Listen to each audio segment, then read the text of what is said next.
Hey, what's up, guys? It is Sunday morning, the day after the fight between Shakur Stevenson and Jamel Herring. Congrats to Shakur Stevenson. It was a dominant performance. He proved the odds makers in being right and having him as such a high favorite. You know, he made Jamel Herring look like a plus 800 underdog. You know, I'm pretty sure as the fight went on, the live betting, it was probably even worse. The worst, the best I could give Jamel Herring is even round in the fifth round. Everything else, he was dominated. He was outclassed.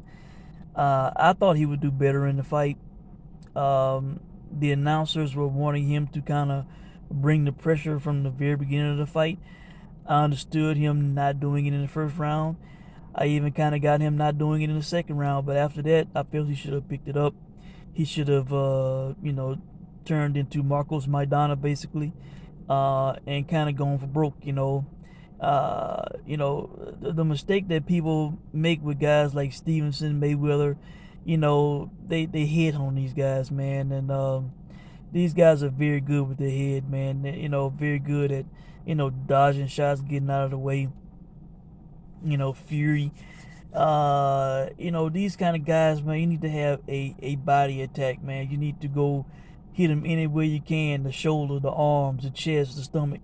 You know, it's easier for them to get that head out of the way, but not as easy to move that body. And that needs to be attacked.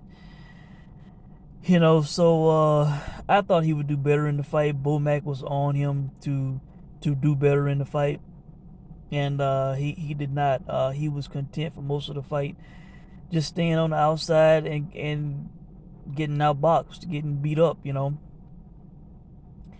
at the end of the fight, the ref was justified in stopping that fight. Hell, it could have been stopped earlier, especially if Shakur would have put his foot on the gas a bit more.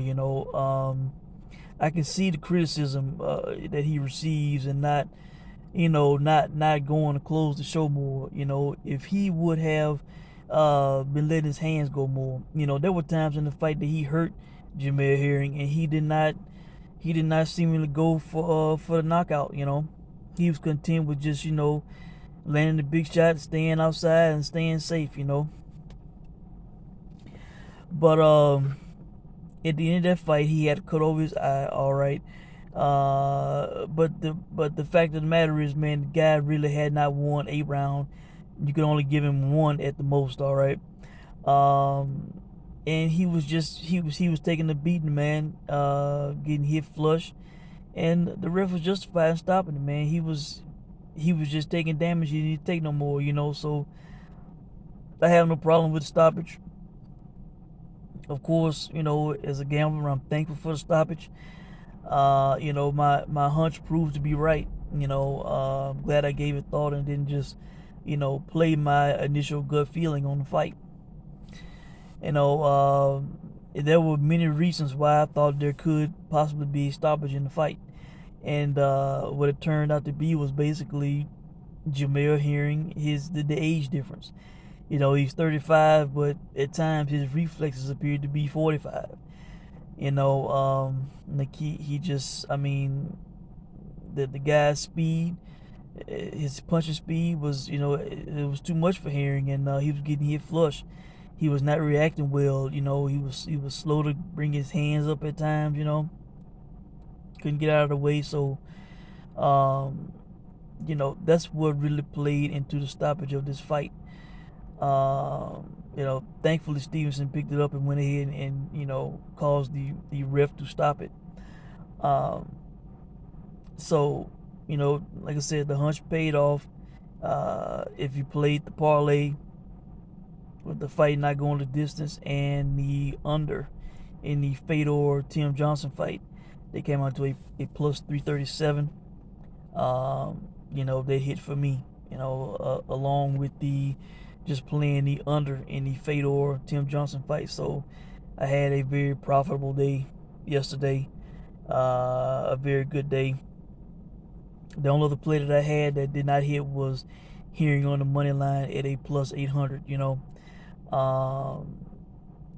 Which that's not a big loss, compared to what I won.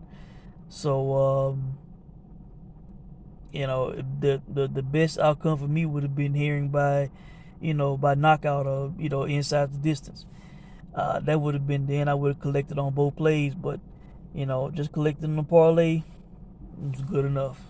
you know, so really I think that's it, guys. Great weekend. If you took my plays and played them, you should have made a nice profit yesterday.